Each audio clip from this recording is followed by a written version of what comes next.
When I was 5 years old, my parents got me the greatest present you could ever get a 5-year-old boy.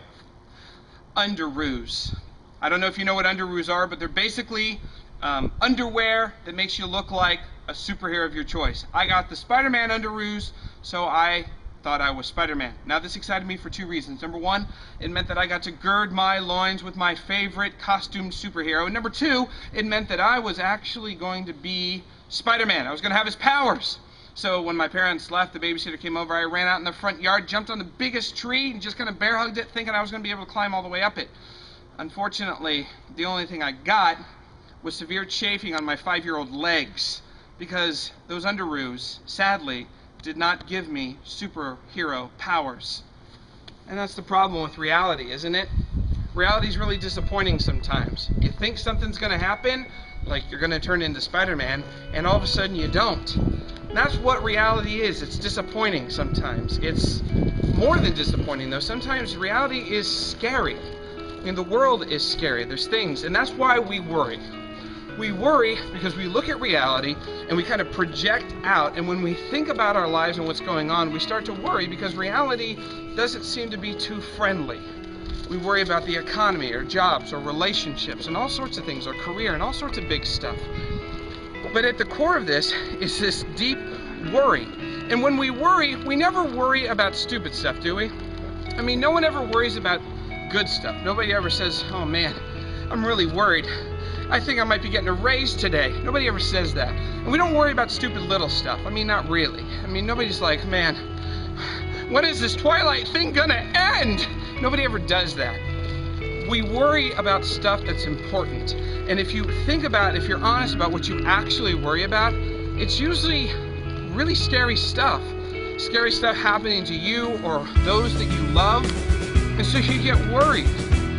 And if you're also honest about worry, whenever you worry, whenever you think about that thing that you worry, you're always there alone, aren't you? You're always alone.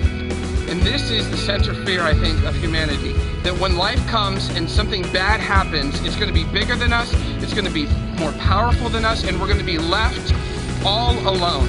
That we're not going to be able to overcome it, and we're going to be left all to ourselves.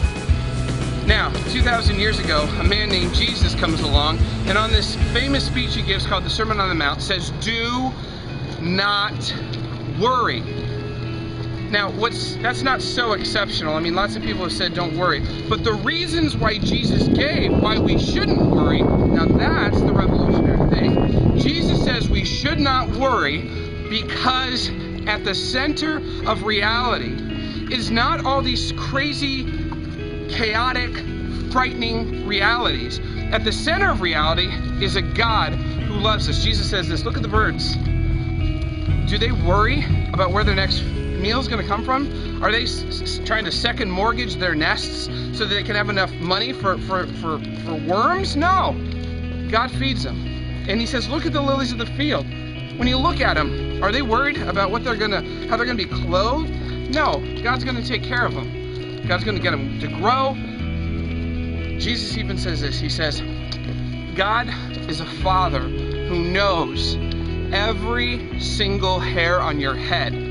Can you imagine? God knows and has numbered every hair on your head. That's how intimate God knows you. He even says this. He says, who of you, if your son asked you for some bread, will give him a snake? There's no snakes. Jesus says, you who are earthly parents know how to give good presents to your kids. How much more so does your heavenly Father? In fact, Jesus even goes a step further. He says that God is not just a father. The word that Jesus uses to call his Father by name is Daddy.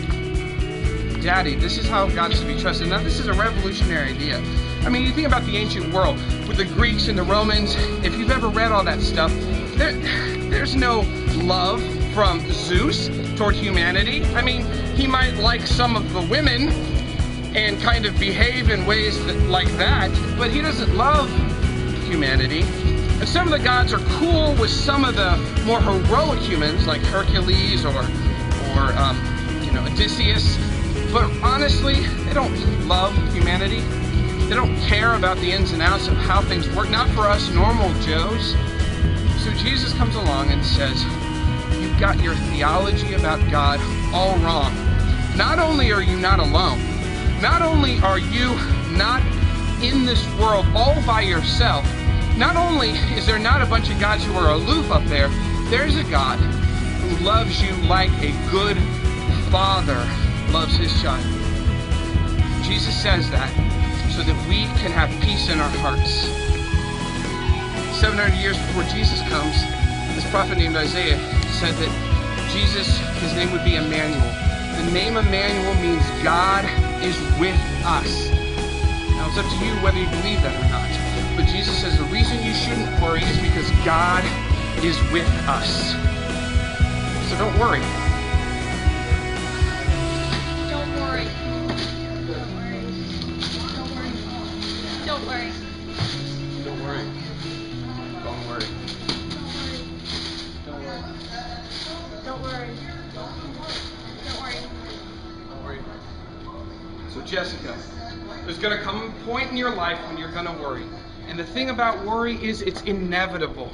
But my prayer is this, that you would take Jesus' words and be inspired by them, that you're not alone, that you're not here in this world just by yourself, but there's a God who loves and sees and cares and acts. Give us this day our daily bread, Jesus says to pray. He'll give you what you need.